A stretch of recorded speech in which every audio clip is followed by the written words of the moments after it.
Buenos días a todas las personas que se han conectado nuevamente a este seminario. Buenos días Amalia, José María, buenos días a todos. Bueno, en primer lugar quiero presentarme, soy Vicen Castillo, soy la gerente de Plena Inclusión Comunidad Valenciana y es un placer el poder presentar este segunda intervención de José María hoy en este seminario. Agradeceros a todas las personas que os habéis conectado el interés por el tema bueno, seguro que no nos va a decepcionar en absoluto el segundo ciclo de hoy. No voy a presentar a José María porque José María ya lo conocéis del anterior seminario que ya puso bueno, en conocimiento de todos toda su experiencia y todo lo que él tiene de recorrido en este tema que es mucho. Te agradecemos muchísimo, José María, la claridad con la que lo hiciste, la cantidad de ejemplos y toda la cercanía que manifestaste a la hora de transmitir todo lo que tú sabes en un tema que es complicado y que es complicado también el poderlo acercar a la gente. Hay veces que pensamos que la administración pública carece de conocimiento adecuado de algunas de las circunstancias en las que nos movemos en este sector y que no tiene las herramientas suficientes para valorar adecuadamente. Yo creo que José María el otro día demostró que no es así, que la administración está preparada, que tiene una gran vocación de servicio orientada a la ciudadanía y al público en general y que es consciente de que en su mano puede estar la llave de acceso a recursos y apoyos, cosa muy importante en nuestro sector.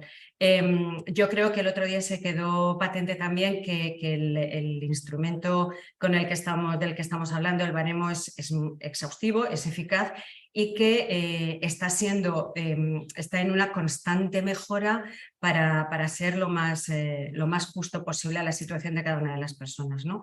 Hoy volvemos a contar con José María. José María, tenemos muchas ganas de volver a escucharte. En esta segunda parte la idea es de que profundices más todavía acerca de las discapacidades intelectuales y de otras discapacidades. Y entonces te vamos a dejar a ti que empieces en el momento haga un recordatorio, y es que sabéis que este seminario forma parte de un ciclo que continuará en septiembre. En la anterior sesión se habían conectado más de 530 personas, lo cual demuestra la importancia de todo lo que se los está contando aquí. Este y el anterior iba más destinado a profesionales y equipos técnicos, y el de septiembre que os comentaba va más orientado, más enfocado a familiares y a personas con discapacidad intelectual. José María, muchísimas gracias por poder volver a contar contigo. Y una cuestión más, antes de empezar, a nivel de todos los asistentes, de todas las personas que estéis conectadas. Está también mi compañera, nuestra compañera Amalia San Román, que es la coordinadora técnica en Plena Inclusión España, y ella irá recabando las preguntas que vosotros podáis ir colgando en el chat o en el apartado de preguntas y respuestas, para que o bien en los últimos minutos de la intervención o a mitad de intervención, eso lo controlará Amalia, pueda trasladarle preguntas a José María para que José María pueda ir dando respuesta. Vamos a grabar la sesión y la podréis ver a través de nuestras redes y canales. Sin más, pasamos a darle voz a José María. José María, cuando tú quieras. Muchísimas gracias. Bueno, buenos días a todos de nuevo. Muchas gracias por la presentación, Vicen. Y bueno, la verdad es que me siento honrado por estos grandes presentadores que he tenido estos 2 días.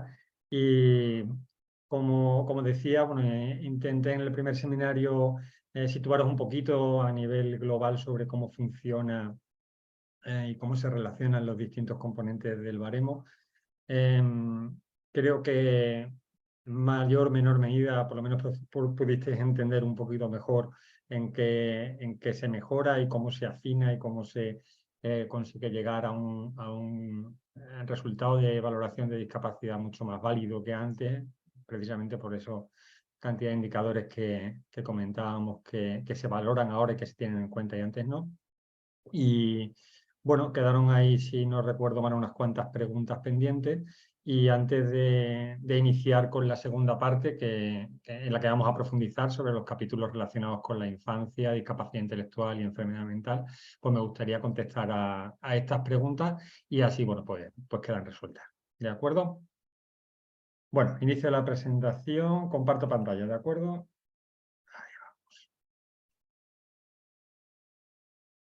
Vale, voy a moverme por algunos documentos hoy porque vamos a abrir algunas partes del baremo para que vayáis viendo cómo funciona también y cómo se gradúan cada una de las distintas deficiencias, ¿vale? Pero bueno, contestando las preguntas del otro día, me preguntaba uno de los asistentes, ¿cómo se traduce esto, es decir, todo lo que expliqué en recursos para las personas? Bueno, pues el nuevo baremo de discapacidad precisamente lo que hace es valorar las barreras que una persona con discapacidad tiene para participar de una manera efectiva en el entorno, cosa que no hacía el baremo anterior. El baremo anterior simplemente representaba la realidad de la situación social de la persona. Ahora, estos factores contextuales lo que hacen es determinar dónde están esas barreras.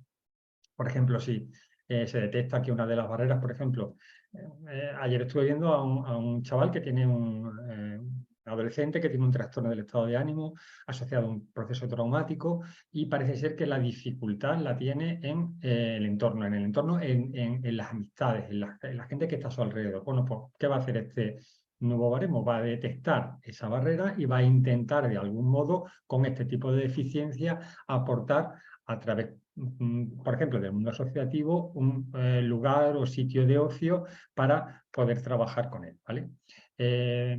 Por ejemplo, las barreras relacionadas con productos o con los servicios y políticas. A lo mejor lo que se detecta es que la barrera está en que no hay un sistema de salud mental o no hay unos tiempos suficientes para trabajar con las personas que tienen problemas relacionados con la salud mental, sobre todo procesos depresivos, ansiosos, que necesitan un seguimiento mucho más continuado y que por lo menos en Extremadura, y creo que es un mal endémico de nuestro sistema de salud, bueno, pues hay muy pocos recursos para estas personas. De tal manera que detectamos la barrera y la idea es que se puedan poner las medidas para eliminarlas, ¿vale? Bueno, ¿cómo afecta este baremo a las prestaciones económicas? Me hablan del 65%, del 75%, sí. Y en este respecto, igual que hablan, que me pregunto sobre la tercera persona, el nuevo baremo no habla de prestaciones, es decir, las normas que regulan las prestaciones de acceso a recursos en general son las que son. Entonces, aquí este baremo lo único que hace es determinar la forma en la que se llega a la puntuación y determinar cuando una persona tiene o no discapacidad, pero no el acceso a recursos. Por ejemplo, la tercera persona, por lo menos aquí en Extremadura, creo que eso es a nivel nacional, no soy trabajador social y no estoy especialmente familiarizado con estos aspectos, pero entiendo que aquí en Extremadura tienes que tener algún grado de dependencia reconocido y el 75% de discapacidad. Bueno, pues esto lo regula la norma específica y este baremo no entra en ese tipo de aspectos. ¿De acuerdo?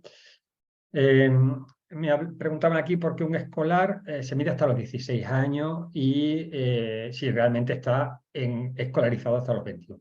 A este respecto, el baremo no es estricto, ¿de acuerdo? De hecho, en todos los ciclos vitales se habla de forma preferente.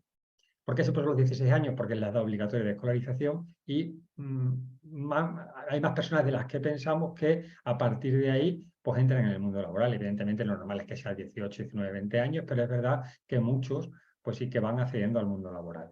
Y además es la edad legal para trabajar en España, con autorización de los padres. Pero sé flexible y de hecho si vemos a una persona con o sin discapacidad intelectual que está en periodo formativo, pues se valorará por vida escolar. ¿De acuerdo? De hecho, se aplicará la correspondiente en función del momento vital en el que esté, más que la edad. De hecho, por ejemplo, una persona jubilada por enfermedad se valora a través del BLA de vida comunitaria, porque ya no está ejerciendo su actividad laboral. Con lo cual, no sé si recordáis los 4 BLAs que había, la preescolar, escolar, vida laboral y vida comunitaria. Vida comunitaria se refiere a las personas mayores de 65 años, es decir, las personas que no están ya participando de forma activa a nivel laboral en la sociedad. Me preguntaban también cómo saber si la persona tiene una discapacidad leve o moderada, ya que las convocatorias de oposición solicitan este criterio y en muchos dictámenes no mencionan dicho nivel. Aquí en Extremadura, por lo menos, las oposiciones que hay específicas para personas con discapacidad son para discapacidad intelectual y aquí, creo que eso es a nivel nacional, siempre se determina cuál es el nivel o el grado de discapacidad intelectual. Normalmente se concreta a partir de los 13, 14 años, luego hablaremos de esto. Con lo cual, en ese aspecto no hay problema. En cualquier caso, si fuera algún otro tipo de discapacidad diferente, entiendo que la discapacidad, la gravedad de la discapacidad entraría dentro de esta lista, ¿vale? Es decir, la discapacidad leve sería de 4 a 24, moderada de 25 a 49 y grave de 50 a 94. Aunque entiendo que la pregunta va más dirigida a la discapacidad intelectual. En cualquier caso, en el nuevo baremo codificamos, como sabéis, en base a la CIE 10, como comenté el otro día, y la CIE 10 determina cada grado de discapacidad intelectual, con lo cual en este sentido no habría problema. ¿En qué caso el BLAS sería el baremo principal? Y de hecho aprovecho también para contaros, porque esto es una forma de simplificación del baremo, ¿vale? Porque es verdad que de alguna manera uno pues acortas los tiempos de valoración al tener el BLAS como criterio principal. Y en este caso el decreto es muy claro, el BLAS solamente es criterio principal en 3 circunstancias. En caso de plurideficiencia, ¿vale? No tiene nada que ver con que sea una patología física, psíquica o sensorial. Es decir, lo que determina que el BLA sea criterio principal, como os digo, es plurideficiencia. Cuando hay más de 3 deficiencias hay mucha posibilidad de que la deficiencia no represente realmente la realidad. Entonces, en este caso sería el BLA el que puntuaría como criterio principal. Las deficiencias leves sin limitación, es decir, hay muchas deficiencias que sumadas realmente al final tienen muy poquita limitación, es decir, deficiencia tipo hipotiroidismo, diabetes, asma y escoliosis. Bueno, pues son muchas deficiencias que sumadas no representan realmente la realidad, porque una persona con esas patologías prácticamente no tiene limitaciones. ¿De acuerdo? Y el caso contrario igual, deficiencias insignificantes con limitación leve. Realmente hay algunas deficiencias que, si las puntúas, tienen muy poquita puntuación, pero realmente sí que limitan a la hora del funcionamiento. Por ejemplo, la amputación de un dedo, no recuerdo cuándo puntúa, pero es verdad que la limitación es mayor que la que pueda representar la deficiencia. Y evidentemente, esto sí lo vimos el otro día, esto más que no es el BLA en sí, es el BLTGA. Recordáis que era el BLTGA, era el baremo que determinaba el autocuidado. Cuando es superior a 25, actúa siempre como criterio principal, ¿de acuerdo? Más que principal, único, porque en ese caso el BGDP, la deficiencia se valoraría a primer nivel, ¿de acuerdo? ¿Cómo se evalúa el rechazo voluntario al tratamiento? Bueno, pues en patologías que cursa con menosomnosia, es decir, falta de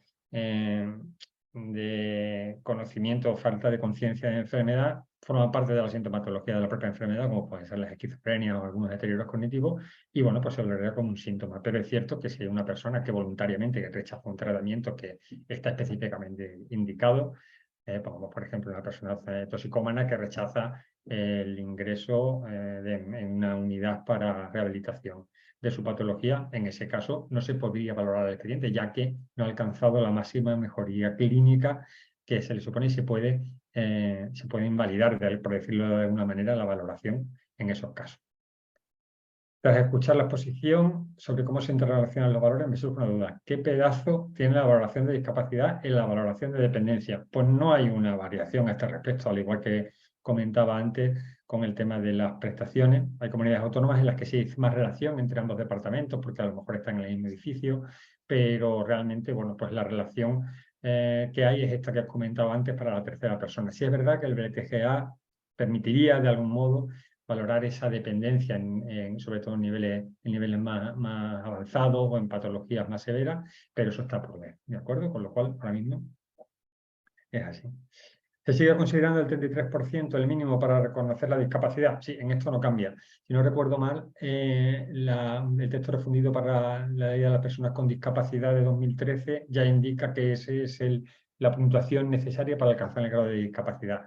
Históricamente creo que viene de una puntuación que se daba para reconocer la incapacidad laboral, pero bueno, a este respecto tengo pocos datos. Lo que sí os digo es que la norma que lo regula en el momento actual es este texto refundido sobre la Ley de Personas con Discapacidad de 2013 y estipula ese porcentaje y sigue siendo igual. La dificultad moderada, ¿qué quiere decir? ¿Que va a reconocer una discapacidad a partir de 25 en lugar de a partir de 33? No, sigue siendo el 33, como he dicho antes. Al final el 25 lo que sí permite es que a partir de ahí se sumen los factores contextuales. Si llegas a 24 no se pueden sumar, pero una persona con 25% y 2 puntos de factores contextuales se quedaría en 27 y no llegaría al 33% de discapacidad.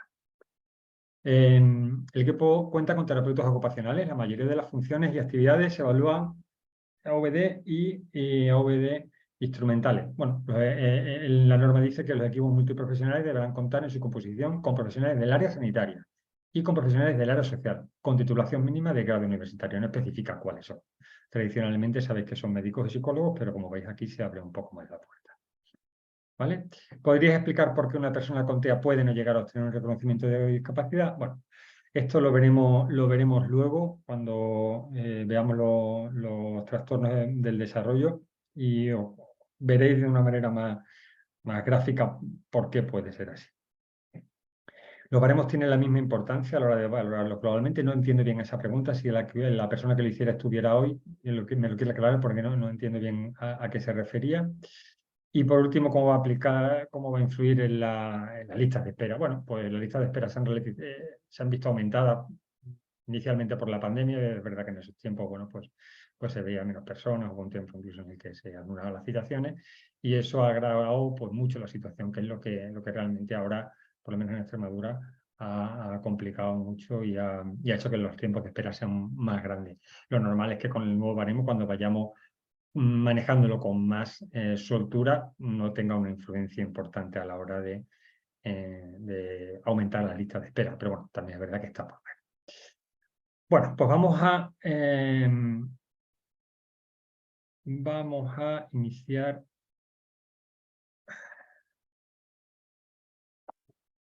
Este segundo, perdonad, que vámonos al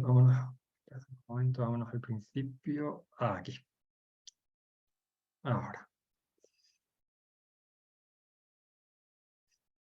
Bueno, vamos a comenzar hoy a introducirnos un poquito más y a mejorar Perdona, nuestro José conocimiento. María, Dime. perdona que te interrumpa. Estamos viendo la presentación doble con la diapositiva siguiente. Si lo puedes poner solo en la presentación. Vale, perfecto. Pues entonces, dejadme un segundito porque dejo de compartir, ¿vale? Porque si no, no voy a Claro. poder. Espera un segundito, sí. Vale.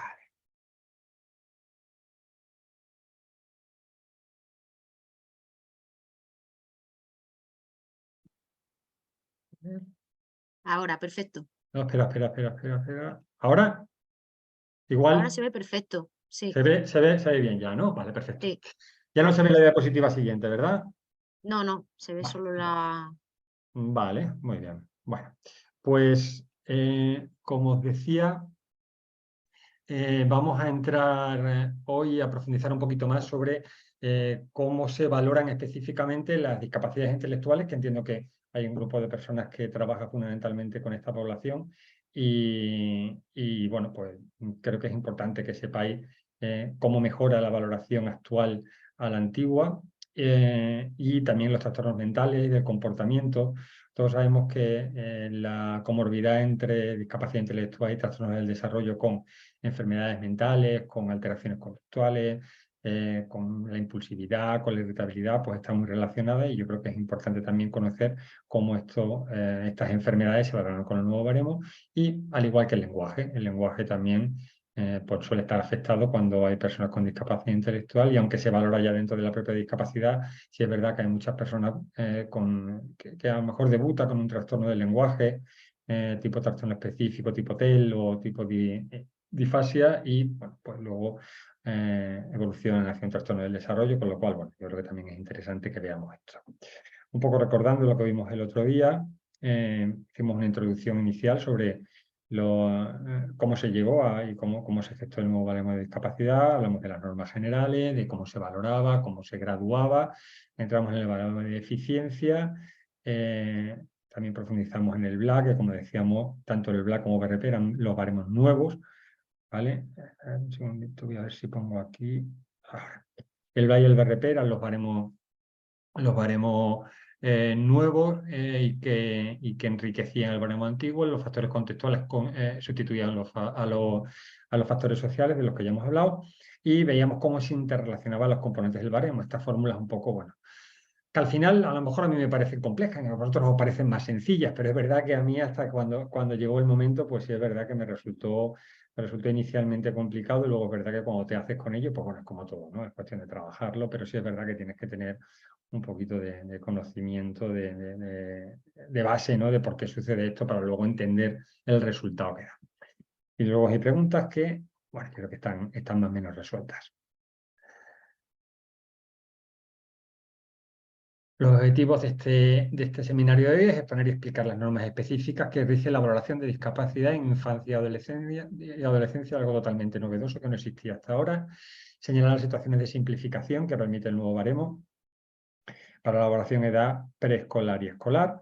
Conocer cómo se evalúan las deficiencias que se refieren a las patologías psíquicas, haciendo hincapié en la discapacidad intelectual, lo que os he comentado, y determinar las diferencias con respecto al baremo antiguo, entre discapacidad intelectual y trastornos mentales.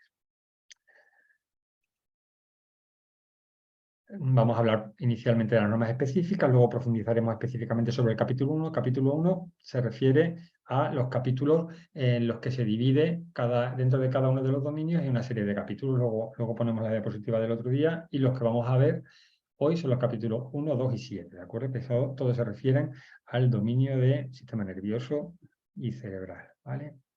El 2 y el 7, como digo, y luego os comentaré un poco qué distintos niveles de profundización hay. Aquí estamos trabajando sobre el segundo nivel, pero hay tres, ¿vale? Uno más sencillo y uno un poco más complejo. Luego lo veremos. Bueno, las normas de valoración de la infancia y adolescencia. Esto, cuando yo llegué al centro de discapacidad hace 14 años, me acuerdo que, bueno, pues los compañeros explicaban cómo se valoraba, digamos, el decreto que estaba editado en un libro, bueno, para fácil uso de los técnicos, y todo estaba muy bien. Llegábamos al apartado en aquel momento de retraso mental, y bueno, y el lenguaje ahí tocaba un poco, pero de una manera transversal, pues valorabas a los niños, pero con el mismo baremo valorabas más a los adultos, ¿de acuerdo? Y esto, bueno, pues te haces a ello y no profundizas en más. Pero es verdad que en el antiguo baremo tenía esa carencia, ¿vale? No sabíamos, sí sabíamos, sí que lo hacíamos, pero no estaba escrito. Entonces, bueno, entendíamos más o menos. Luego ya cuando hablas con personas de otras comunidades, ves que más o menos estás en la misma línea. Y es verdad que poco después de iniciar la entrada en vigor del baremo antiguo, se creó un grupo de trabajo de psicólogos, un poco motivado y estimulado por la Comisión Estatal de Valoración de Discapacidad, y fueron 4 grupos de trabajo, uno sobre normas generales, porque es verdad que la valoración en general de la enfermedad mental es cualitativamente distinta a la valoración de las patologías físicas o sensoriales. Otro de trastornos mentales orgánicos, porque es verdad que hay un apartado dentro de la enfermedad mental, pero tenía entidad suficiente como para valorarlo de una manera independiente, al igual que el lenguaje, y se creó un grupo específico de infancia y adolescencia. Tuvieron varias reuniones a lo largo de unos años, y sí que se elaboró, bueno, pues unas normas internas, como si fueran unas normas un poco que se compartieron con el resto de compañeros, pero bueno, tú no estabas, por un lado, no estabas obligado a usarlas, por decirlo así, y por otro lado, las personas no la conocían. Es decir, tú cuando tenías que valorar a un niño, por ejemplo, con un trastorno del desarrollo, con un trastorno del espectro autista, si te vas a la norma, tenías que valorarlo por las normas generales, por las normas que vienen al principio del todo del decreto. No había una norma específica para estas personas, ¿no? Te digo un trastorno del desarrollo, como te digo un trastorno del lenguaje, o te digo un trastorno, por ejemplo, de los TDAH o los trastornos de la conducta. No tenían una norma específica. Y aquí, en estos grupos de trabajo, en este grupo de trabajo en particular, bueno, pues ya se elaboró. Posteriormente a esto, como os comenté el otro día, la misma Comisión Estatal de Coordinación del Seguimiento de Valoración de Grado de Discapacidad propuso los grupos de revisión y adecuación a la CIF, y en estos, como vimos el otro día, hay un grupo de evaluación solamente de niños. ¿De acuerdo? En 2007 se publica la CIF de la Infancia y Adolescencia, que va a evaluar de una manera... Se me olvidó porque estoy aquí. Va a valorar de una manera precisa.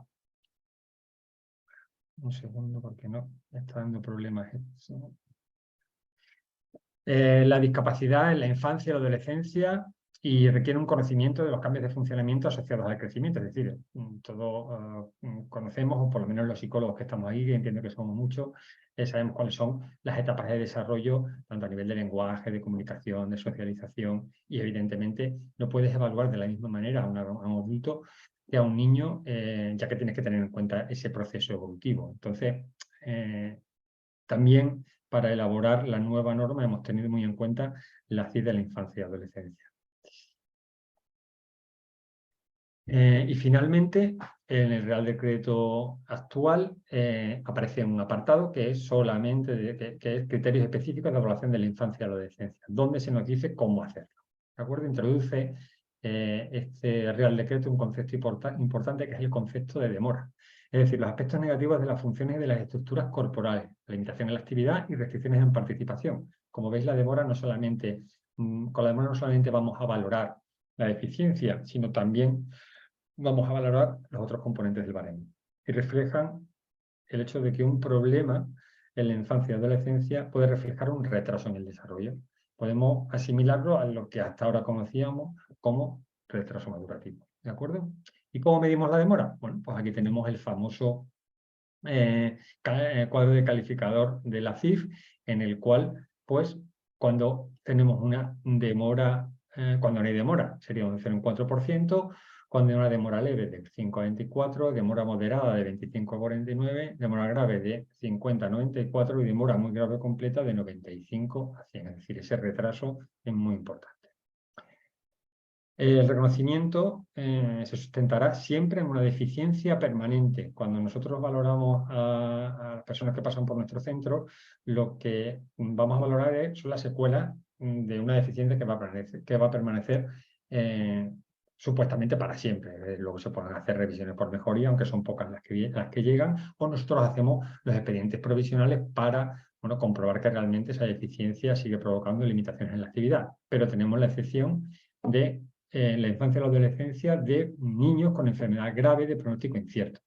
¿Vale? Por ejemplo, la leucemia o los neuroblastomas, por ejemplo, que realmente son enfermedades muy graves que tienen a los niños hospitalizados durante mucho tiempo, y evidentemente esto provoca unas dificultades y un retraso, una demora en llegar a los hitos del desarrollo, con lo cual ahí podemos calificar y podemos dar un grado de discapacidad independientemente del nivel de funcionamiento que tengan en el momento en el que llega a consulta. E igual sucede con las enfermedades o síndromes que tienen una previsión de evolución hacia una deficiencia significativa. En el caso más claro y más frecuente en consulta es el síndrome de Down, pero cualquier otro síndrome de Rett, por ejemplo, o Williams, pues todos estos síndromes, aunque cuando veas a la persona en ese momento el nivel de desarrollo no difiera tanto con el nivel que la demora no sea tan grande, pero ya se prevé que en un futuro la deficiencia va a ser permanente y seguro que va a llegar a ser una persona con discapacidad. Luego ya valoraremos en qué grado con el paso del tiempo. Bueno, ¿qué más nos dice la evaluación de infancia y adolescencia? Nos da unas edades pues orientativas de cuándo se harán las revisiones. Evidentemente, como el niño está en edad de desarrollo, siempre se van a producir cambios en esa deficiencia que tiene. Entonces, las edades de referencia son los 3 años, que es el inicio de la edad escolar. Evidentemente, si llega antes un niño porque ya tiene dificultades, imaginemos al año y medio, los 2 años, por supuesto que se le ve, se le cita, y en ese caso, bueno, pues ya se le citaría la siguiente revisión a los 6 o 8 años, que es el inicio de la escolaridad obligatoria y el establecimiento de algunos trastornos. También evolutivamente en esas edades normalmente los trastornos del lenguaje ya se han estabilizado o han desaparecido. Entonces, bueno, es importante saber y determinar en ese momento en qué punto estamos. Los trastornos del desarrollo en muchos casos también son en esas edades cuando ya se dan diagnósticos más claros. 12-14 años porque es el establecimiento del diagnóstico más específico. Aquí ya sí que normalmente hay poca variabilidad. Normalmente en esas edades es cuando graduamos la discapacidad intelectual. En muchos casos nos vienen diagnósticos previos de neuropediatra o incluso de diagnósticos de pruebas que se han pasado en asociaciones. Y aunque nos den un grado según las pruebas estandarizadas de CI, nosotros siempre somos prudentes e intentamos valorar el grado no de grado de discapacidad, el grado en el que encajarlo dentro de la discapacidad intelectual sobre esa edad, porque entendemos que se hace de una manera más estable o permanente. Hasta esa edad lo normal es que codifiquemos con retraso madurativo o trastornos del desarrollo psicológico, que es como la CIE-10 conceptualiza el retraso madurativo que todos conocemos. Y finalmente a los 18 años, porque es el acceso a prestaciones económicas y a los recursos y a la orientación un poco más formativa y ocupacional.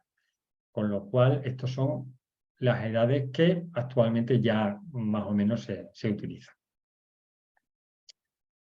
Y además el BLA también diferencia entre el BLA de vida preescolar, que se aplicará de forma preferente de 6 a 16 años, y el BLA de vida escolar, que se aplicará de forma preferente de 7 a 16.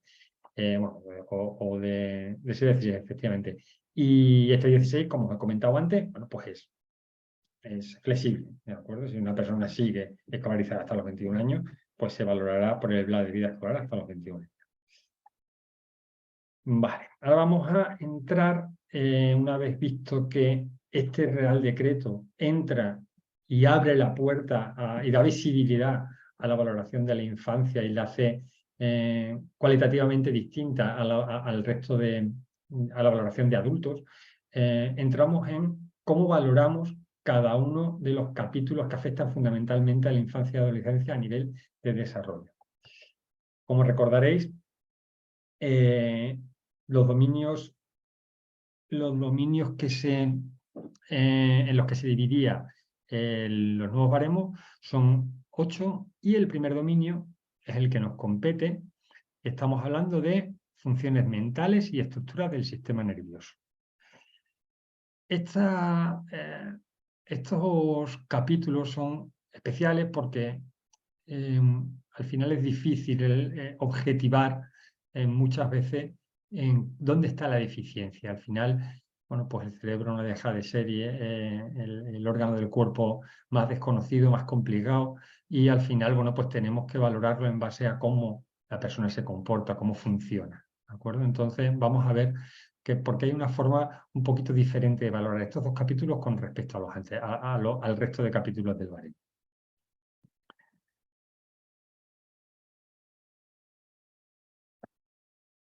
Aquí, evidentemente, como esto sí que es común a todos, vamos a evaluar según los criterios de gravedad y el grado de repercusión en la capacidad de funcionamiento. La intensidad de la deficiencia, la duración de las limitaciones y de las dificultades que tiene, la frecuencia de brote y las pruebas objetivas. Los resultados de las diversas pruebas, ya no solamente de CI, sino también de funcionamiento en el entorno. Normalmente son los expedientes psíquicos los que más veces se hacen con carácter provisional, por un lado por esto que comentábamos antes, porque a los niños se les ve con más frecuencia, pero es verdad que estadísticamente hablando son los procesos en los que se puede conseguir una mayor mejora. Es decir, en todos los procesos patológicos y enfermedades, pues evidentemente una vez que se ponen medidas recuperadoras se suele mejorar, pero es verdad que una persona que tenga una patología musculoesquelética de base difícilmente va a mejorar de una manera significativa. No es lo mismo que sucede, por ejemplo, en la enfermedad mental. Siempre, o depende del tipo de enfermedad, puede quedar alguna secuela, pero en muchos casos se resuelve. Por ejemplo, los trastornos depresivos es un caso muy claro en los que en muchas ocasiones se resuelven de una manera efectiva y aunque inicialmente puedan dar un grado de discapacidad, con el paso del tiempo suelen mejorar. ¿De acuerdo? Entonces, para determinar si es provisional o definitivo, vamos a ver el tiempo de evolución. Evidentemente no es lo mismo que lleve una persona con un trastorno obsesivo-compulsivo, pongamos, durante 20 años, que una persona que debute hace poco tiempo y que todavía a lo mejor, aunque se hayan puesto medidas recuperadoras, no son lo suficiente. Vamos a tener en cuenta la aplicación de medidas recuperadoras. Es decir, si realmente ya se han puesto en marcha todos los dispositivos que estén a su disposición. Por ejemplo, muchas veces ya llegan personas que todavía no han pasado por centros de rehabilitación psicosocial en el caso de una enfermedad mental, y una vez que pasan es verdad que su funcionamiento mejora considerablemente. No son pocos los casos en los que trastornos de la personalidad que no han sido trabajados de una manera adecuada, pues, bueno, pues están muy deteriorados, y cuando empiezan a integrarse en el entorno y en la comunidad, gracias por ejemplo, este tipo de centros, pues mejora.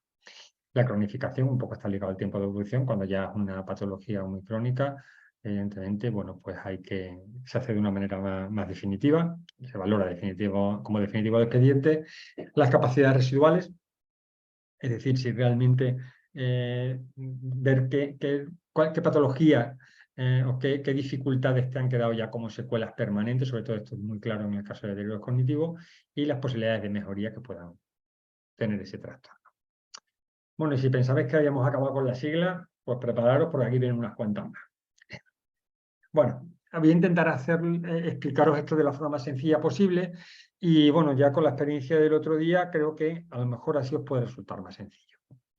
Cuando valoramos la deficiencia, recordabais el otro día, cuando hablábamos de la valoración de la interrelación de los baremos, había una serie de relaciones y una serie de fórmulas matemáticas que hacían que llegáramos al resultado final.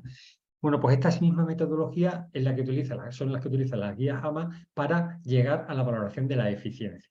Depende del capítulo y depende del sistema que esté afectado, pues se valora de una manera u otra. Y cuando hablamos del sistema nervioso y de las enfermedades mentales, la metodología de valoración es la siguiente. Tenemos que tener en cuenta una serie de criterios para valorar. Uno de estos dos criterios, la historia clínica, es decir, la anamnesis, cómo ha funcionado la persona en su entorno y cómo ha evolucionado su enfermedad, ya no solamente por informes de otros, sino por todos los informes que nos vengan de asociaciones y de unidades de salud mental, neuropediatras, vamos a tenerla muy en cuenta, y puede ser el criterio principal para valorar la deficiencia. El segundo criterio, que es importante y que también puede ser criterio principal, es la exploración clínica. El tiempo que estamos con esa persona, en la que vas a detectar, bueno, pues el nivel de conciencia que tiene, cómo se comunica, cómo se comporta, cómo se relaciona con el familiar. Muchas veces a mí me gusta siempre que entre el familiar, porque ves un poco también cómo esa persona se enfrenta a su realidad y lo ves interactuar con parte de su entorno o con el cuidador que venga. Esta exploración también puede representar el criterio principal. Y aparte de esto hay una serie de criterios secundarios. Recordáis los criterios secundarios de ajuste, que cuando valorábamos el baremo global serían el BLA, el BRP y los factores contextuales. Bueno, pues aquí también hay unos criterios secundarios. El primero será el que no sea elegido criterio principal de estos dos. Si elijo la historia clínica, la exploración clínica pasará a ser criterio secundario de ajuste, ¿de acuerdo? Y viceversa. ¿Y el resto de criterios que se tienen en cuenta? Pues la historia, por un lado, la historia funcional, que se divide en 3 criterios distintos: la adaptación escolar, como ha sido capaz de adaptarse a nivel escolar, ya no solamente a nivel de rendimiento académico, sino también con sus iguales; la adaptación laboral, si fuera el caso; las limitaciones en las AVD, cómo influye su deficiencia y su limitación para realizar las actividades de la vida diaria, para ya no solamente las básicas, sino evidentemente también las instrumentales, y cuántos apoyos necesita. Aquí también ponemos un poco el foco en los apoyos, es decir, no solamente valoramos las limitaciones, sino también cuántos apoyos necesita para desenvolverse en su entorno. También se valora y se tiene en cuenta. Y aparte, tienes que cumplir uno de estos 4 para que la valoración sea efectiva. Si tenemos alguno de estos o los 2, pero no tenemos información sobre esto, no podríamos hacer la valoración. Pero evidentemente, pues siempre se tiene, porque hoy en día la verdad es que la relación entre los profesionales que trabajan con las personas con discapacidad es bastante buena en general. Y evidentemente luego las pruebas psicométricas, las que administramos en consulta y las que puedan venir de las propias asociaciones o de informes de educación, psicoeducativos, de escolarización, de cambio de etapa. Todo eso se tiene en cuenta. Las pruebas complementarias, que sobre todo en discapacidad intelectual tienen un peso importante. ¿De acuerdo? Como he dicho antes, primero debe cumplir 1 o 2, y segundo, al menos presentar algunos de los hallazgos de funcionamiento. En 3, 4 y 5, que será el criterio secundario de ajuste. Y ahora vamos a ver una diapositiva similar a la que vimos el otro día cuando veíamos cómo se relacionaban los distintos baremos de esta nueva norma. En este caso, lo que vamos a tener en cuenta son los valores de intervalo de grado de los criterios, ¿vale? Criterio secundario 1 menos el valor de intervalo de grado del criterio principal. Os recuerdo, estos son los valores, estos de aquí, son los valores de intervalo de grado de cada uno de los capítulos, ¿vale? En este caso en concreto es un ejemplo y estas son las normas generales de valoración de los capítulos 1 y 2, es decir, de discapacidades intelectuales y el desarrollo y de enfermedad mental. Hay una tabla que los valora en general, luego entraremos en ella. El caso, el que tenemos que tener en cuenta es en qué intervalo de grado nos movemos. Si el criterio secundario principal está en el intervalo 1, 2, 3, 4, 0 y restamos el valor de intervalo de grado del criterio principal. Más el valor de intervalo de grado del criterio secundario, el segundo de esos 5 que habíamos antes, menos el valor de intervalo de grado del criterio principal y así sucesivamente.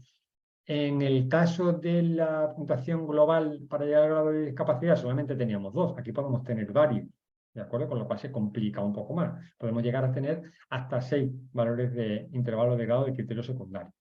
Y hay que hacer la suma de todo esto y el resultado nos daría el grado de deficiencia.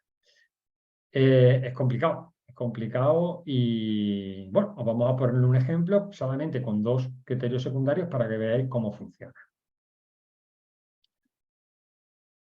Como veis, imaginemos que tenemos una persona, vamos a poner un ejemplo, de hecho luego veremos a qué se refiere este ejemplo en particular, que tiene un 22% de intervalo de grado 1 y el intervalo del valor de intervalo, perdón, de criterio principal y un 45% de valor de intervalo del primer criterio secundario.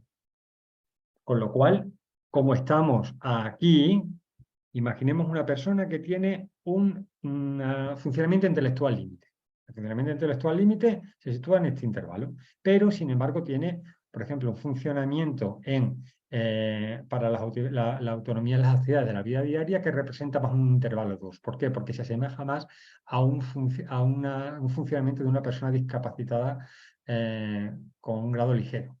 Y necesita muchos apoyos para poder desenvolverse en todo el entorno. Por ejemplo, no es capaz, como si pueden muchas personas con funcionamiento intelectual límite, bueno, pues irse por la calle porque tiene poca conciencia del peligro, imaginemos. O no es capaz de coger un autobús, como se presupone que puede hacer una persona con discapacidad, con funcionamiento intelectual límite. Entonces se sitúa también en un intervalo 2.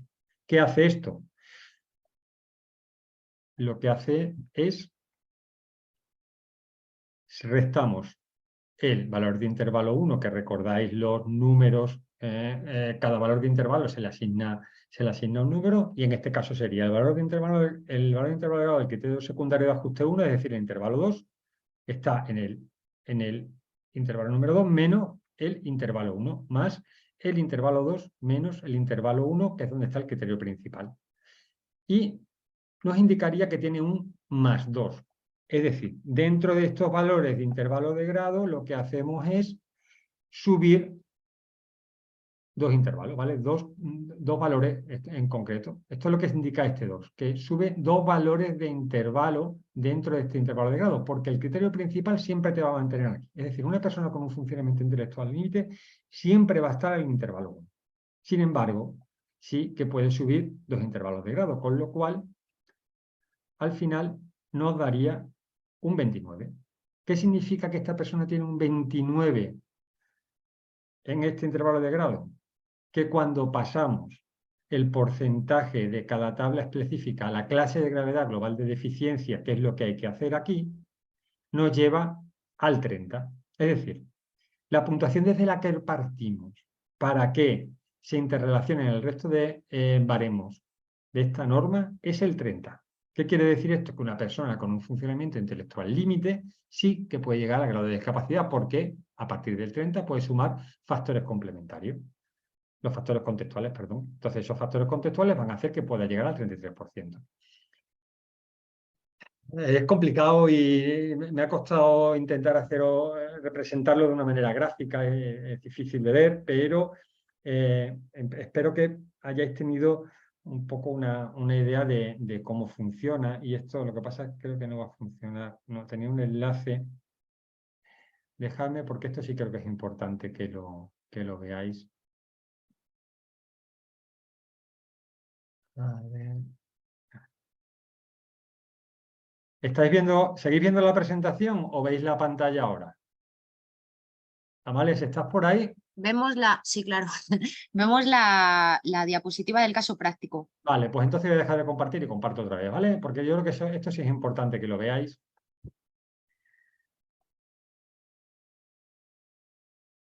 ¿Vale? Esto es lo que decía. Digo que creo que es importante porque sí que ha sido bueno, pues una pregunta que nos han hecho en más de una ocasión, y esto es importante que lo sepáis. Esta es la tabla que determina los niveles donde nos vamos a encontrar los porcentajes y los intervalos de grado de retraso madurativo de discapacidad intelectual. Como veis, estamos en un intervalo 1, estamos hablando de una capacidad intelectual límite, pero los valores de intervalo son todos estos. Es decir, una persona con capacidad intelectual límite, cuando hablamos del criterio principal, imaginemos que es la exploración, nosotros exploramos y vemos que realmente es un límite. Partimos del 22, pero si luego en las otras áreas, en los otros criterios secundarios se mueve hacia aquí, nos va a ir variando hasta el 25 o hacia el 29. Igual que puede ir hacia abajo, es decir, hay personas con funcionamiento intelectual límite que realmente, por ejemplo, no necesitan ningún apoyo. Si nos vamos a la parte de los apoyos, estaría en 0. ¿De acuerdo? Vamos a ver, por ejemplo, vamos a movernos un poquito por el decreto para que veáis cómo funciona. ¿En qué caso nos iremos al intervalo 0? En una persona con una discapacidad intelectual. Bueno, perdón, en esta tabla, no es que tenga discapacidad intelectual, en esta tabla, por ejemplo, aquí en las funciones psicosociales globales relacionadas con la predisposición y funcionamiento intrapersonal. Hay personas con funcionamiento intelectual límite que tienen una relación con su entorno perfecta, de hecho pasan desapercibidos, muchas veces no llegan ya en edades bastante avanzadas porque funcionan bien, simplemente tienen algún tipo de retraso escolar, pero al final, bueno, pues sí se demuestra o se ve que tienen dificultades en otras áreas de funcionamiento, pero en esta área en concreto no presenta deficiencia. Entonces aquí estaríamos hablando de un intervalo 0, igual que si hay un funcionamiento en este área más parecido al de una discapacidad intelectual ligera, estaríamos hablando de subir de grado, es decir, de irnos al intervalo siguiente, ¿vale? Y así sucesivamente, con todas las áreas. ¿Qué significa esto? Que dentro de estos intervalos de grado, dependiendo de qué funcionamiento tengamos, depende de qué área, vamos a situarnos en un intervalo u otro. Pero como veis, valoramos muchos indicadores, ¿vale? Solamente la parte de discapacidad intelectual en el nuevo decreto tiene 6 páginas. Solamente de discapacidad intelectual, no hablemos ya de trastornos del desarrollo, trastornos relacionados con la infancia, TDAH, trastornos del aprendizaje, que antes no tenían ninguna valoración específica en el baremo antiguo. ¿Vale? Estamos hablando de 6. En el antiguo, en el anterior, solamente discapacidad intelectual tenía 3. Ahora lo duplica, pero además entran todos los trastornos del desarrollo. Pero es que en el anterior creo que era media página o algo así, en el decreto que regulaba la valoración de discapacidad anteriormente, con lo cual cada vez le damos, no es que le demos más importancia a la discapacidad intelectual, siempre se la ha dado, pero es verdad que intentamos afinar más en cómo llegar al resultado, ¿de acuerdo? Por la poca experiencia que tenemos todavía con el nuevo decreto, la puntuación no varía sustancialmente con respecto al anterior. Ya que entramos en este capítulo en particular, bueno, pues sí quería haceroslo saber, el sentir o la sensación que vamos teniendo sin datos estadísticos todavía, porque es poco tiempo, es que la variación prácticamente no, hay poca diferencia, pero como digo, sí se afina mucho más. Es decir, la persona con discapacidad intelectual ligera que llega al 59, que no son pocos, de hecho, bueno, pues ya sabréis que la mayoría o muchas de las personas con discapacidad intelectual ligera, estadísticamente creo que es 2/3 partes de las personas con esta deficiencia llegan al 65% de discapacidad, porque llegan al 59, como sabéis, en el baremo antiguo tenía llegado al 59 igual que ahora, se suman los factores contextuales o los factores complementarios antiguamente y llegaban al 65. Bueno, pues en este caso la diferencia no es mucha. Lo que pasa es verdad que llega con más finura, por decirlo así. ¿De acuerdo? Bueno. Vamos a volver a poner la presentación.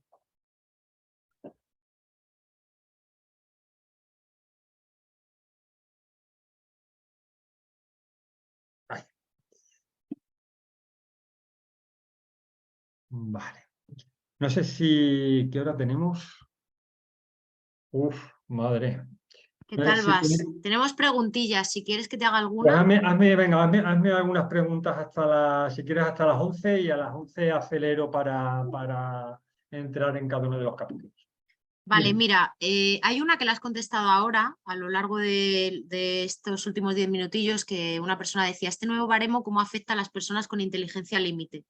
Yo diría que la has contestado. Hay otras que hablan sobre, entiendo yo, cómo valoráis cuando se conjugan varias patologías. Entonces, hay una persona que nos pregunta qué pasa con patologías como la fibromialgia y otra que nos pregunta si en un caso con TEA grado leve más endometriosis más colitis ulcerosa, entonces sería evaluado por el BLAP.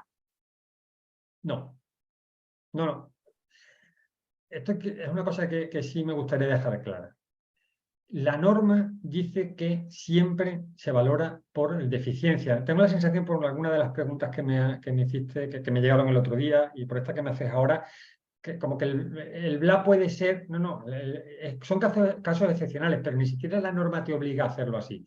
Nosotros como profesionales entendemos que lo más objetivo es la deficiencia, ¿vale? El BLA evidentemente tiene mucha objetividad también, pero lo más objetivo son las limitaciones asociadas a la puntuación de deficiencia, porque están científicamente demostradas o comprobadas. Con lo cual, es siempre lo que va a ser el criterio principal, siempre, excepto en excepciones como esas que os he comentado antes. Si hay múltiples patologías, a no ser que sean patologías muy pequeñas, siempre se van a combinar, pero a lo mejor son 6, me da lo mismo. Si representan el funcionamiento, entendemos que representan el funcionamiento de la persona, va a ser la deficiencia lo que valore. Y el BLA modulará, ¿de acuerdo? Como criterio secundario. Y lo que os he dicho antes, de hecho, voy a volver a poner, porque esto sí me gustaría aclararlo, voy a volver a poner, porque la duda viene... Aquí estoy. La duda viene cuando en la discapacidad, en el funcionamiento intelectual límite, como estamos en este intervalo de grado, puede parecer, como decíamos, las normas generales dicen que no puedes cambiar de intervalo, pero como he comentado antes, la puntuación que obtienes en la deficiencia tienes que llevarla luego a la puntuación global de la persona, es decir, a esa tabla más genérica que veíamos el otro día y que os he enseñado antes. Con lo cual, a partir de 25 ya pasaría a una clase 2 y dentro de la clase 2 se suman factores contextuales. Igual que cuando tú tienes un 59 en una discapacidad intelectual ligera, no quiere decir que no puedes pasar de esta barrera, por decirlo así, sino que al pasarlo a la tabla general, vamos a poner la diapositiva de antes, a la tabla de valoración global de la persona, esta es, aquí, ¿vale? Estamos aquí, si tuviéramos un 59 pasaríamos aquí, con lo cual ya se sumarían factores contextuales, ¿de acuerdo? Entonces, esto es lo que quiero que comprendáis y tranquilizaros en ese sentido, ¿de acuerdo? Que es que en concreto en la discapacidad intelectual, en el funcionamiento intelectual límite, se pueden seguir llegando a las mismas valoraciones que estábamos llegando hasta ahora. No te oigo ahora, Amalia. Ahora. Perdonad, que me había silenciado. Digo, otra pregunta que acaban de hacer ahora mismo. En niños, niñas recién diagnosticados de TEA, cuando la familia solicita la valoración de discapacidad, se suele no dar la certificación de discapacidad aludiendo a, y entre comillas, pendiente de evolución, sugiriendo solicitar la valoración como mínimo tras un año desde el comienzo de la intervención. Te preguntan, ¿es correcta esta resolución? A ver, es correcta desde el punto de vista de que es verdad que, por lo menos nuestra sensación, lo que vemos realmente en consulta es que muchas veces los niños llegan y es verdad que tienen dificultades en el desarrollo, pero hay veces que vemos que el diagnóstico es prematuro, es decir, creo que todos somos conscientes de que hoy en día es verdad que hay una prevalencia mayor en los últimos años. Yo lo comento muchas veces con compañeros, ¿no? Ya en estos años que no son tantos, pero bueno, es verdad que desde el principio hasta ahora hay una prevalencia de personas con TEA bastante más alta que antes, ¿no? No sabemos bien los factores, bueno, cada uno tenemos algunas hipótesis, pero no vamos a entrar en eso ahora. Pero sí es cierto que hay veces que, desde mi punto de vista, en muchos casos se sobrediagnostica, es decir, se tiene a lo mejor la idea general de que una persona o de que un niño, no la idea general, en caso que hay niños que tienen alguna dificultad en el lenguaje y en socialización, un niño de 2 años está en pleno proceso evolutivo y del desarrollo, con lo cual entendemos que hay que ser un poco prudentes. ¿Vale? Como norma general, sí os digo que como norma general, cuando viene el diagnóstico de TEA, ya es porque son Muy 5, definido. 4, entre 4 y 6 años y ahí ya sí que diagnosticamos.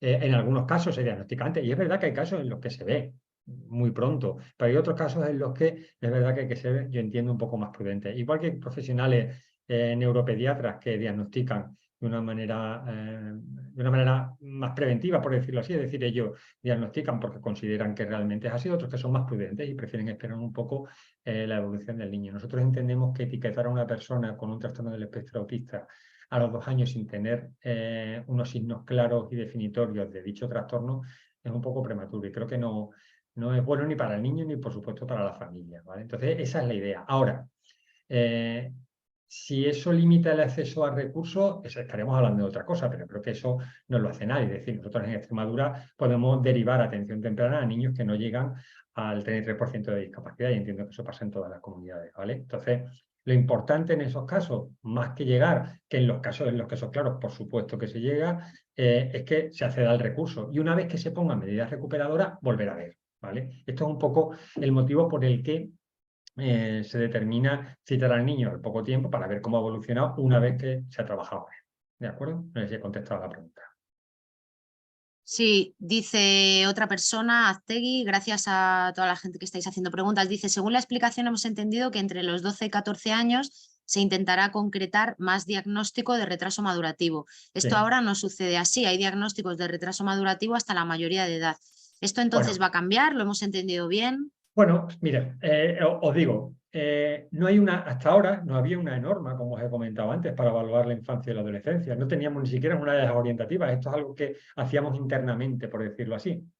Entonces, ahora ya hay una norma que te da unas edades, te recomienda unas edades de valoración. No son estrictas porque evidentemente depende de cada patología y de cada niño en particular, pero ya te dice que vamos a intentar en esos 12, 14 años orientar al diagnóstico. Hasta ahora, nosotros en Extremadura por lo menos no funcionábamos. Hacia los 12, 14 años raro era el caso en el que no poníamos ya el grado de deficiencia intelectual. Y a partir de ahora entiendo que va a ser siempre así, porque ya hay datos suficientes como para determinar si una persona tiene una deficiencia intelectual moderada, ligera. Hay casos que ya sabéis que está muy claro desde bien pequeños, ¿no? Pero en otros, pues bueno, entiendo que es una edad prudente y realmente a partir de ahí es cuando puede tener un poquito más de influencia, pero sobre todo a los 18 ya con la orientación al mundo laboral y sobre todo también con este tipo de posiciones de las que hemos hablado para personas con discapacidad intelectual.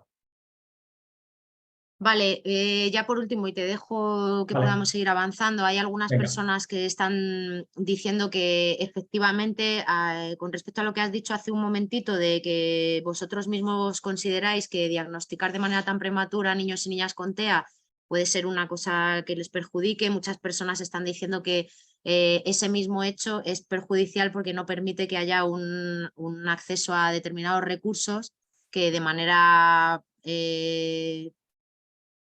preventiva, por así decir, pues pueden ser muy útiles para los niños y las niñas en una edad temprana. Vamos, te contradicen un poco. Bueno, contestando a esta pregunta que me dices, también lo he comentado al final de la respuesta a la pregunta anterior.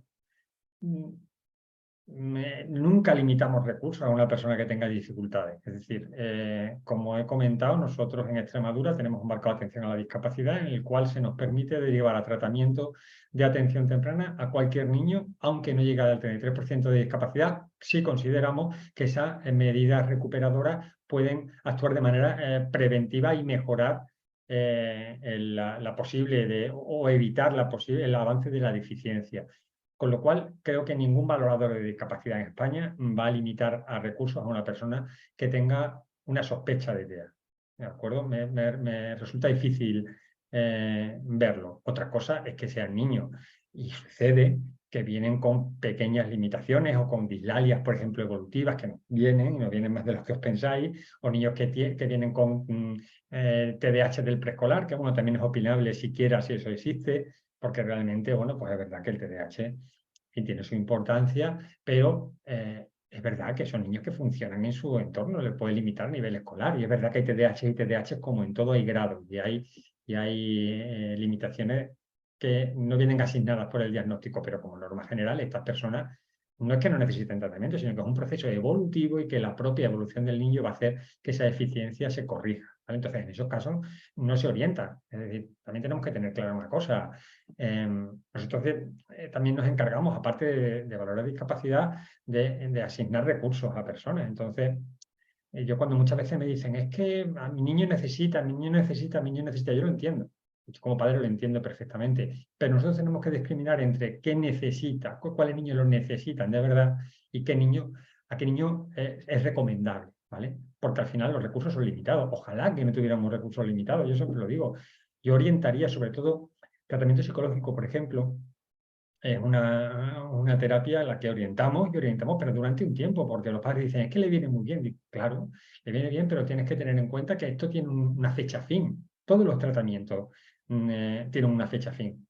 El propio concepto del tratamiento tiene ese sentido. El mantenimiento de unas habilidades aprendidas es otra cosa, pero esto ya lo tienes que hacer a nivel individual. Entonces, un poco porque también se entienda que nosotros tenemos que poner la línea en qué niños o qué personas en general necesitan un tratamiento y en cuáles son simplemente recomendables.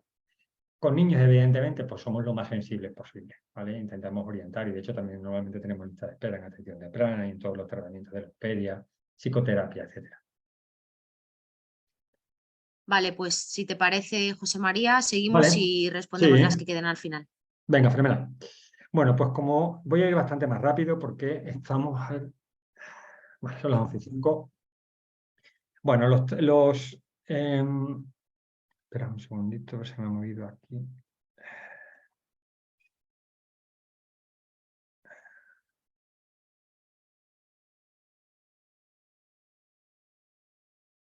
momentito, porque no consigo... ¿Lo veis bien vosotros? Ahora. Vale. Sí, se ve fenomenal.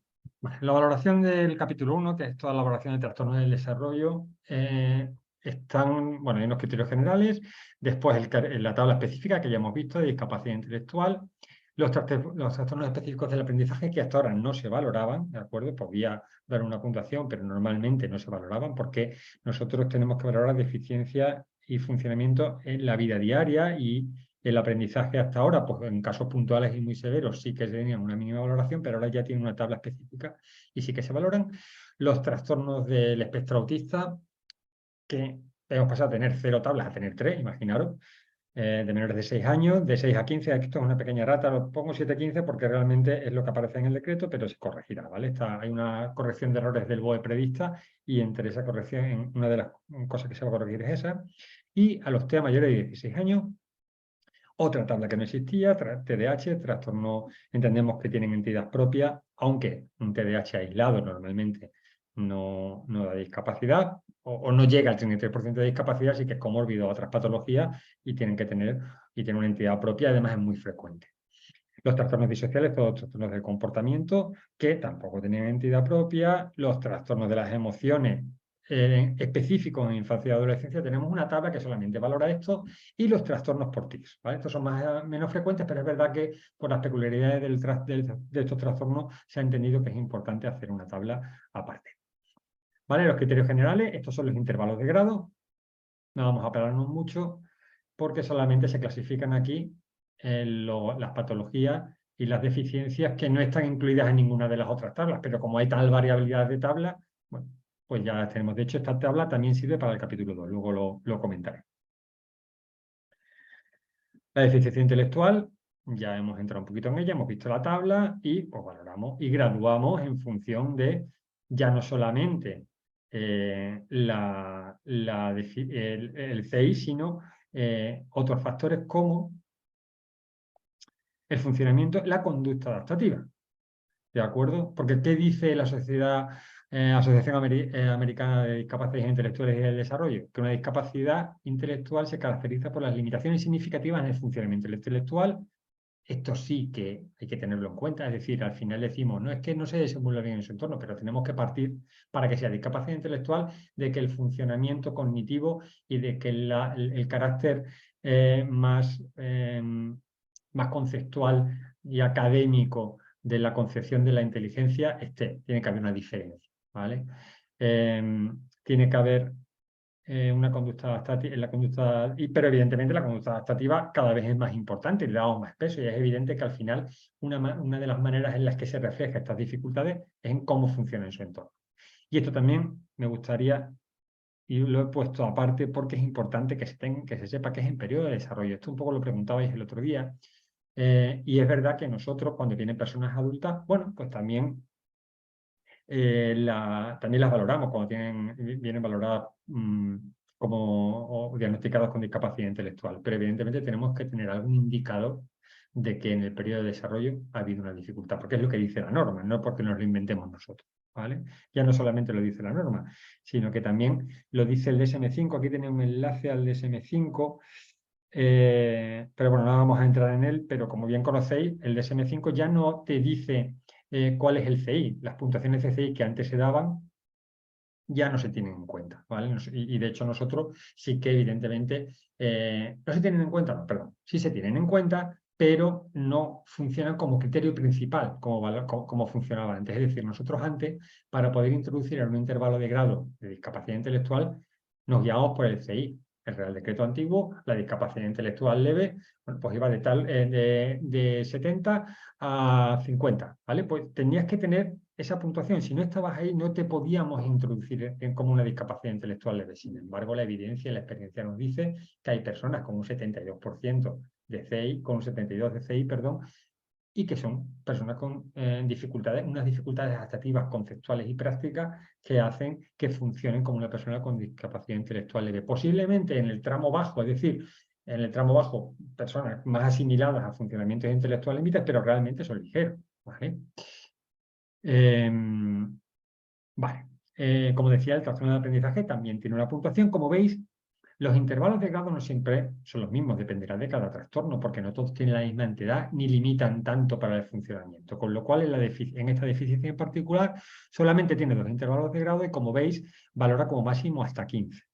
¿De acuerdo? Porque son trastornos que, como os he dicho, afectan solamente a ese área particular del aprendizaje y el funcionamiento. Y además son trastornos que lo normal es que con el paso del tiempo deje de interferir. Las tablas del 1 a 4, 1 a 6, entramos en todos los trastornos del desarrollo de trastornos del espectro autista. Como os he dicho antes, la prevalencia ha subido muchísimo y es verdad que cada vez se conoce más de cómo es el funcionamiento, cómo es esas dificultades que tienen en flexibilidad cognitiva, esas dificultades que tienen a la hora de interrelacionar con otros, de la comprensión que ellos tienen del mundo y de la realidad.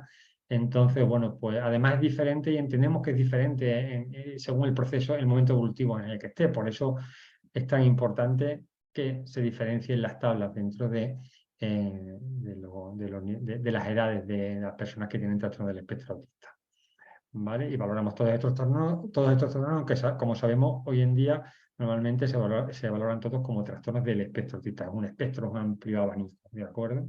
Ahora también es importante decir lo siguiente, y un poco respondiendo a una de las preguntas que había. ¿Por qué, que decía, cómo es posible que una persona con trastorno del espectro autista no llegue a discapacitada? Bueno, cuando hablamos de trastornos con trastorno del espectro autista, digamos que, como sabéis, hay 3 niveles según el DSM-5 y normalmente el nivel 1 se va a encajar aquí, el nivel 2 aquí y el nivel 3 aquí, ¿vale? El nivel 3 son las personas con unos trastornos en la comunicación muy importantes, muchas veces alteraciones conductuales, ausencia de conexión total con el entorno, pues vamos a estar en este intervalo. Las personas de un TA2, que quizás sean los más frecuentes, pues van a estar aquí, ¿vale? Cuando son más leves van a estar por aquí, cuando dentro del TEA2 son más graves van a estar más por aquí.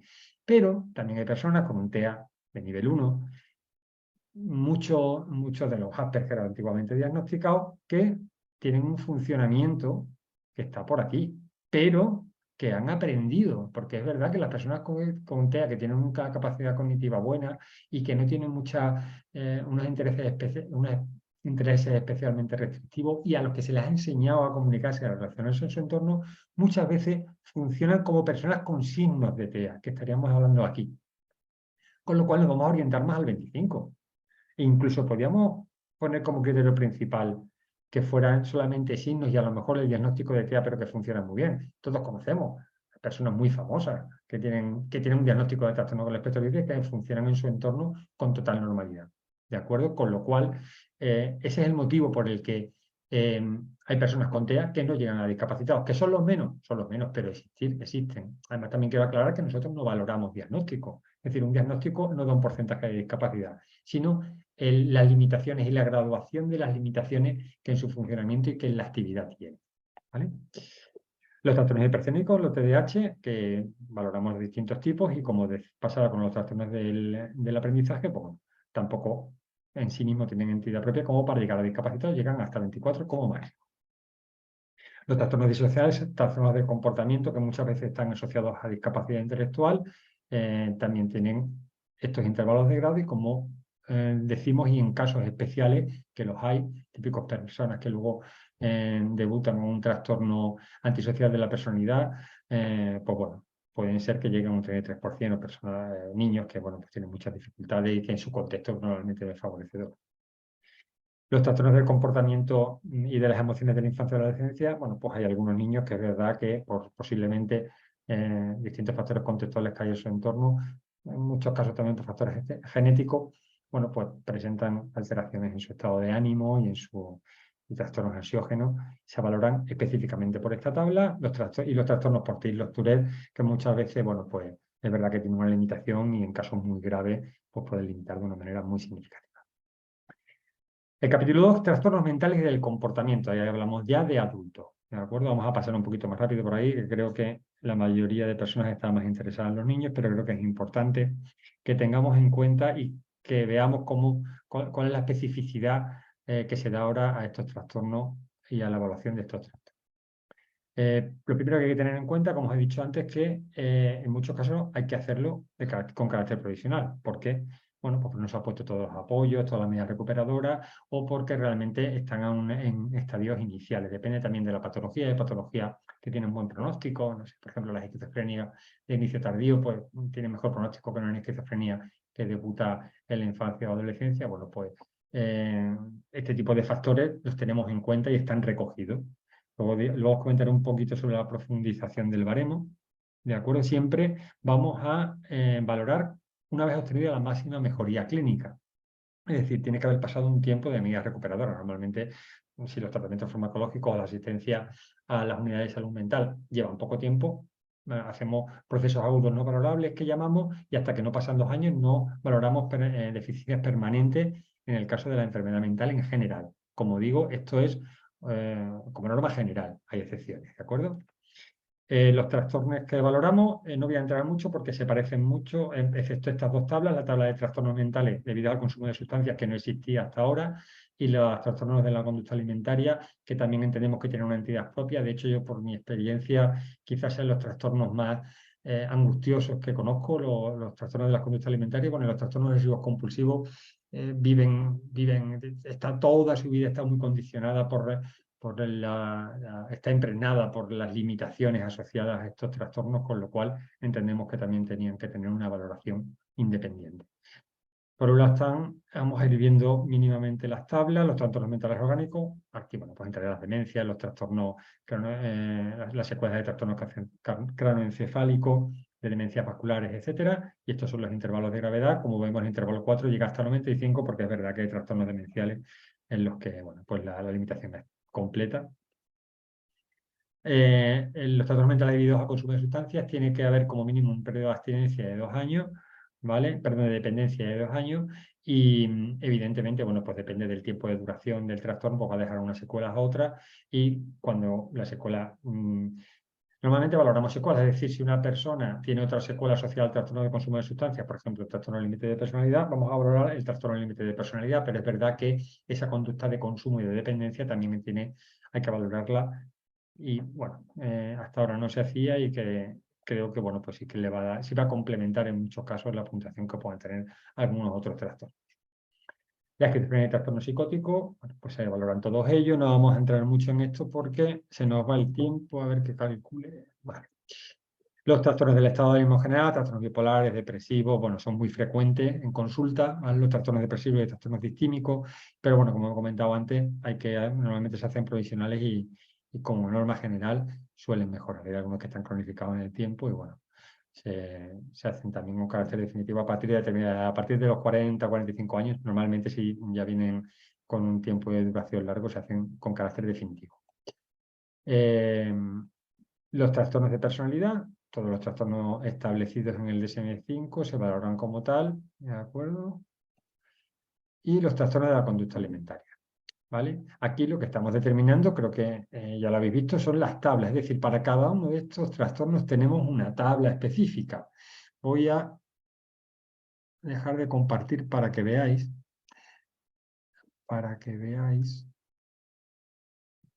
cómo vamos a entrar, por ejemplo, los trastornos de personalidad, ¿vale? Entonces, lo que tenemos, lo que nos va a valorar esta tabla son todas estas características. Tenemos que intentar encajar dónde representa mejor cada uno de estos criterios, ¿vale? El anamnesis. José María, no sé si estás compartiendo o no. Sí, perdón, es sí, verdad, vale, es que no lo como no me vemos. va, sí, perdona, voy a dejar de compartir.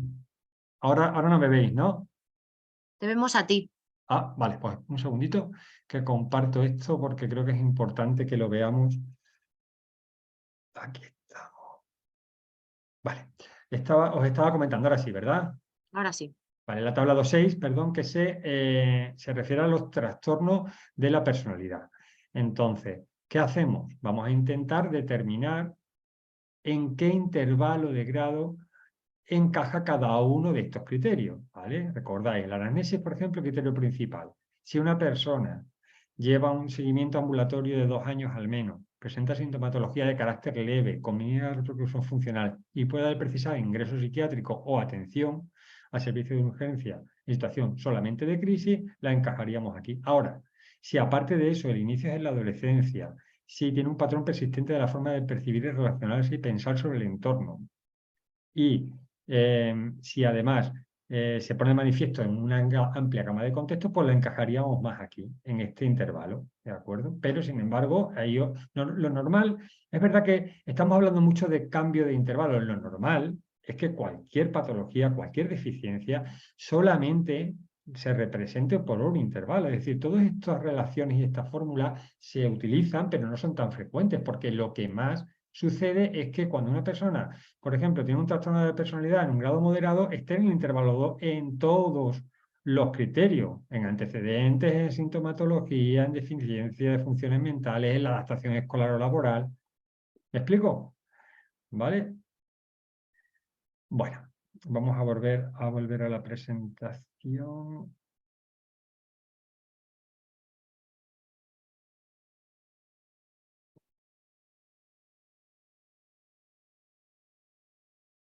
Vale. Y ya para terminar, esto voy a pasarme por encima porque el capítulo 7, trastornos del lenguaje de la voz y de habla, es verdad que tiene incluso menos tablas que antes, simplifica la valoración anterior. Ya era bastante enriquecedor y creo que es el capítulo que mejor estaba, por lo menos en los capítulos que se refiere a los psicólogos, ¿vale? Siempre el diagnóstico es el punto de partida. Y esto es importante, porque muchas veces vienen diagnósticos de discapacidad intelectual y trastornos del lenguaje. Nosotros no vamos a codificar ambos porque posiblemente existan, pero lo que no vamos a hacer es valorar el lenguaje por 2 vías, ¿vale? Esto sí lo dice el decreto en uno de los principios de la valoración de la deficiencia, dice que las deficiencias claramente diferenciadas se valoran de manera independiente, pero cuando en una de ellas los hallazgos de la evaluación estén relacionados con la segunda deficiencia, es decir, si los hallazgos en la discapacidad intelectual detectamos que hay limitaciones en el ámbito lingüístico, aunque venga diagnosticado un trastorno del lenguaje, ese trastorno del lenguaje no se va a valorar aparte. Las limitaciones en el lenguaje ya se valoran en la discapacidad intelectual. ¿De acuerdo? Eso me gustaría aclararlo porque esto sí que pasa con frecuencia. Igual que, por ejemplo, si tienes un trastorno de estrés postraumático y me hablas además de un trastorno de ansiedad generalizada, lo valoramos las dos cosas. Cuando no valoramos los 2 trastornos de ansiedad, valoramos el más representativo porque uno incluye a otro, ¿vale? Todo sería más amplio de abordar. Estas son las 4 tablas de valoración del capítulo 7. ¿De acuerdo? Los que más nos interesan a nosotros, es decir, a vosotros en particular, las de trastornos del desarrollo del lenguaje. Bueno, vamos a pasar un poco por encima esto y para terminar, sí me gustaría que entendierais que el baremo es complejo, ¿de acuerdo? Pero también tiene un nivel básico, un primer nivel, en el que nos da un perfil de funcionamiento global de la persona y de discapacidad. Es decir, este es un nivel más fácilmente entendible para las personas, para los familiares, para la gente de la calle, por decirlo así, y en este perfil de funcionamiento nos va a decir simplemente en qué nivel de gravedad en cada dominio va a estar esa persona. Por ejemplo, nos van a dar los 8 dominios y ese perfil nos va a decir en el dominio si es una persona con discapacidad intelectual, en el dominio del sistema nervioso, pues va a tener a lo mejor un nivel de gravedad de un 3, está hablando del intervalo 3. Sin embargo, en los otros dominios no va a tener. Y también nos va a dar un perfil de funcionamiento. Es decir, un perfil dependiendo de los dominios del área de funcionamiento del BLA, nos va a decir en qué perfil está. Sin embargo, en el segundo nivel, que es el que hemos trabajado durante estos 2 seminarios, es un nivel más técnico, en el que, como veis, se profundiza mucho más en cuáles son los componentes del baremo y en el que nos va a dar una puntuación mucho más fina de cómo esa persona está limitada en su entorno por su deficiencia. Y por último, en un tercer nivel, que esto sí, esto es más complejo aún, es decir, son guías de uso de cada uno de los capítulos de deficiencia y una guía de uso solamente del BLA, de los factores contextuales, y es un trabajo, bueno, pues este lo utilizamos cuando tenemos dudas, normalmente intenta aclarar diagnósticos diferenciales, diferencias que hay en la valoración de la infancia y adolescencia, por ejemplo, bueno, pues ahonda mucho más en los hitos del desarrollo, por ejemplo, en los trastornos del espectro autista, pues también profundiza aún más que hacen los baremos a nivel 2.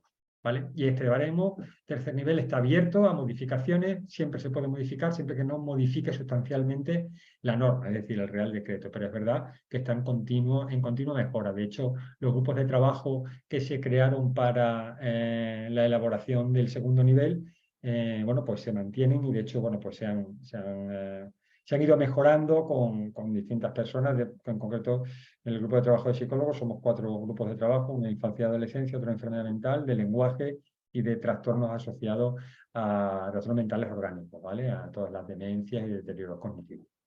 Y en eso profundizamos y seguimos profundizando y además confiemos en que podamos mejorar todavía más lo que estamos haciendo, pero en cualquier caso, bueno, también estamos abiertos a que nos contéis vosotros. ¿De acuerdo? Y bueno, por mi parte, yo he terminado. Gracias por todo. Ha sido un placer intentar compartir con vosotros todo esto. Creo que bueno, espero por lo menos haberos tranquilizado en el sentido de que las puntuaciones no van a ir a menos, pero también haberos transmitido que mejora y que afina mucho más la valoración de discapacidad. Ya os digo, los valoradores estamos mucho más tranquilos, mucho más trabajados, pero mucho más tranquilos con estos nuevos baremos y bueno, espero que también todo revierta en que la información que se saque de ahí, sobre todo a nivel de factores contextuales, revierta también en una mejora de los recursos y de la eliminación de barreras, que creo que al final es lo más importante para que ese desempeño del que hablábamos sea el mejor posible. ¿De acuerdo? Vale, pues te voy a pedir que dejes de compartir para que te pueda ver la gente que nos está viendo así en pantalla más grande y Vale. me voy a aprovechar ya que estás aquí, te voy a hacer Sí. las 3 o 4 preguntillas que se nos han quedado aquí en el tintero. Vale. Y he hecho el viejo truco de juntar 2 o 3 en una sola, ¿vale? Estupendo. Hay gente que nos pregunta cómo hacéis en el caso del TEA, cuando confluyen varios niveles, ¿no? Hay una persona que nos dice que tiene un hijo en un nivel 1, pero que en algunas circunstancias podría decir que es un nivel 2 o un nivel 3. Y también preguntan cuando en el caso del TEA también se presenta el diagnóstico de discapacidad intelectual, ¿cómo hacéis esa valoración? Si la hacéis por separado o quedan ambos recogidos en el dictamen técnico. Vale, bueno, pues voy a intentar ser conciso. Con respecto a la primera pregunta, pues muy fácil, es decir, habéis visto cómo ahora tenemos criterios para todo y para todas las áreas, con lo cual esta persona y además entiendo lo que me dices porque estoy totalmente de acuerdo contigo, es decir, un TEA puro no es tan fácil de ver, es decir, bueno, no es cuestión de hablar de porcentajes, pero hay muchos TEAs que no son puros y están en un nivel puro. Pero es verdad que, como veis, tenemos muchos criterios. Hemos visto todos esos criterios secundarios. Y si, por ejemplo, en la adaptación escolar, que suelen tener dificultades, está en un nivel 2, Bueno, pues aunque el diagnóstico principal sea de nivel 1, vamos a poder orientar hacia ese nivel 2. ¿Me explico? Con lo cual, esos intervalos de grado, esas puntuaciones, se van a acercar lo máximo posible a la realidad. ¿Vale? Creo que en ese sentido, antes hacíamos una valoración más a lo bruto, por decirlo así, y ahora pues afinamos mucho más. Y con respecto a la siguiente pregunta, ¿me la recuerdas, Amalia? Sí, preguntaba que cuando en el diagnóstico confluyen autismo y discapacidad intelectual, si lo valoráis por separado y cómo quedan recogidos ambos en el dictamen. Sí, se diagnostican los dos, ¿vale? Porque entendemos que cuando hay discapacidad intelectual, muchas veces también el acceso a recursos, el acceso a determinadas oposiciones, hemos llegado al acuerdo, aunque ya sabéis que según el DSM-5, el trastorno del espectro autista puede diagnosticarse con TDAH asociado, con discapacidad intelectual asociada o con cualquier otro trastorno del desarrollo asociado, que es muy frecuente, ¿vale? Pero intentamos diagnosticar las dos, aunque luego valoremos solamente por una tabla. ¿Me explico? Todo un poco complejo de entender, pero es verdad que lo primario es lo primario. Es verdad que las tablas de TEA, si profundizáis y buceáis un poquito en ellas, ya hablan de limitaciones en el funcionamiento. Y esas limitaciones en el funcionamiento no solamente es por su diferencia a la hora de comprender el contexto, sino muchas veces es ocasionado por el déficit cognitivo que tienen, con lo cual ya se valora la propia tabla. Pero no, lo diagnosticamos, pero evidentemente no valoramos por otra tabla, porque si no se nos irían las puntuaciones súper altas, ¿vale? No representaría la Muy realidad. bien, te hago ya las dos últimas, muy Venga, concretitas y muy sencillas. Nos venga. preguntan, ¿cuánto tardáis en hacer una valoración? Pues no te puedo contestar todavía. No te puedo No, contestar no lo todavía. sabéis, claro. No porque tardamos cada vez menos. Entonces, darte una respuesta ahora significa que no representa la realidad, porque todavía estamos en periodo de aprendizaje. Si dentro de un año hablamos, te podré decir con más firmeza. Yo me he cronometrado alguna vez, yo, ¿vale? Pero es verdad que yo no soy una persona representativa de los valores de discapacidad, no por nada, sino porque yo he sido formador y llevo mucho tiempo en contacto con el nuevo baremo, ¿vale? Es decir, una persona a la que se le haya formado hace menos tiempo puede tardar un poco más. Pero bueno, yo no tardo poco menos, pero se tarda un poquito más, pero es verdad que mejora, con lo cual, bueno, se asume, ¿vale? Vale, el resto de preguntas para todos los que nos estáis escuchando, ¿qué podemos incluir en los informes para aportar en estas valoraciones? Hay un montón de preguntas que ya respondió José María en el anterior seminario y como los hemos grabado los dos y os contábamos en el chat que los vamos a publicar juntos, pues os pedimos que os los veáis porque muchas de las preguntas que estáis haciendo no las voy a hacer porque ya las respondió el otro día o las ha respondido esta mañana cuando hemos empezado y os habéis ido incorporando después. Así que ya por último, por nuestra parte, recordarle a la gente, voy a compartir pantalla para poder hacerlo, que estos dos seminarios en los que tú nos has acompañado forman parte de un ciclo de 3 en los que también nos acompañará Javier Zugasti el 21 de septiembre. Ya publicaremos a su debido tiempo cómo os podéis inscribir y cómo podéis participar, ¿vale? O sea que esto es simplemente informativo. Y nada, agradecerte mucho que hayas estado, sobre todo porque nos asustaba un poco, la verdad, te soy sincera, abordar este tema porque sabemos que es muy complejo y es difícil de entender y la verdad que ha sido un placer escucharte, nos ha resultado muy sencillo dentro de la complejidad que tiene y te agradecemos mucho el esfuerzo que has hecho de traernos esto y del aterrizaje y el cariño con el que nos lo has traído también. Bueno, pues si os he dado un poquito de luz a este lío que de siglas, de números y de tablas, este nuevo baremo, pues yo me alegro y bueno, en cualquier caso, si a través de Amalia me queréis hacer alguna consulta, yo estoy abierto a responderla si surgen cosas nuevas o alguna cosa diferente que no hayamos contestado, como decía Amalia, pues no tengo ningún problema en que me la hagáis llegar. Y bueno, muchos de vosotros os seguiré viendo. De hecho, ayer estuve con una coordinadora no sé si era de Zafra, no recuerdo bien la localidad, porque venía acompañando a un familiar suyo. Y bueno, es verdad que estamos muy en contacto con vosotros y creo que es importante seguir haciéndolo, porque al final estamos todos a lo mismo, ¿no? Y bueno, yo también quiero quitaros un poco de esta sensación que muchas veces oye, ¿no? Porque el valorador, porque que es muy estricto, que es muy severo, que no tienen Sí. idea, que van a lo mínimo, que... Bueno, creo que el sentir general no es ese, ¿eh? Ya os digo yo que hablo en en Badajoz en particular, pero con todo el contacto que hemos tenido con otras comunidades en estos meses, la verdad es que ya os digo que la gente está con muchas ganas de mejorar, la gente que estamos en el grupo de trabajo, de verdad que estamos intentando... Y hay mucha gente Sí, joven, hay mucha gente joven y esto ya si os digo que le da una frescura a los baremos. Yo cuando entra gente y empieza a hablar de gente de 30, 35 años, ya han visto unos pocos más. La verdad es que da gusto porque llegan con mucha energía y tienen con una serie de conceptos que aunque tú ya intentas introducirlos todavía, alguna vez se te escapa algún retraso mental y dices, coño, me cago en las más, ¿qué estoy diciendo? Pero bueno, es estamos verdad, en cambio.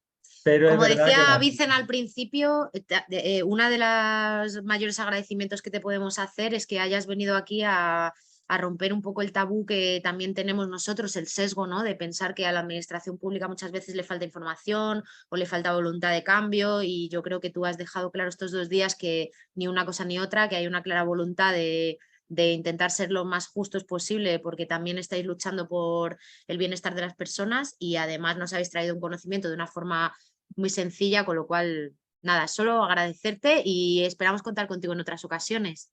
Pues espero que sí, pero aprovecho este foro también para, como decía a lo largo de la exposición en algún momento, también es verdad que hay que entender que nosotros, es decir, también somos las personas que tenemos que distribuir recursos. Entonces hay veces que Sí. evidentemente, pues bueno, pues eres el malo. Es como cuando vas al médico y te dicen, no, la intervención dentro de 6 meses. Joder, macho, pues es que yo necesito que me intervengas ahora. Ojalá pudiéramos intervenir con todo el mundo rápido y ojalá todo el mundo, ojalá el grado de discapacidad pudiera tener acceso a recursos a partir del 25, que yo además estoy más en esa línea que el 33, pero los recursos son los que son. Lo que sí tenemos que intentar, y yo creo que este nuevo baremo lo va a hacer, es orientar el tiro, ¿vale? Es decir, intentar que los esfuerzos se pongan en las barreras y en los facilitadores, que esto sí que va a hacer que la cosa mejore y confiemos en que sea así. Y nada, pues muchas gracias a todos por intervenir y lo dicho, Muchas a nos vamos ti viendo, ¿vale? y eso es. Y al resto os decimos que nada, en unos días estarán las 2 grabaciones, las podréis ver a través de nuestro canal de YouTube y podréis disfrutar otra vez de todo lo que nos ha contado José María, además de una manera así continua, los 2 seminarios. Así que nos despedimos aquí. Muchas gracias a todo el mundo. Hasta luego.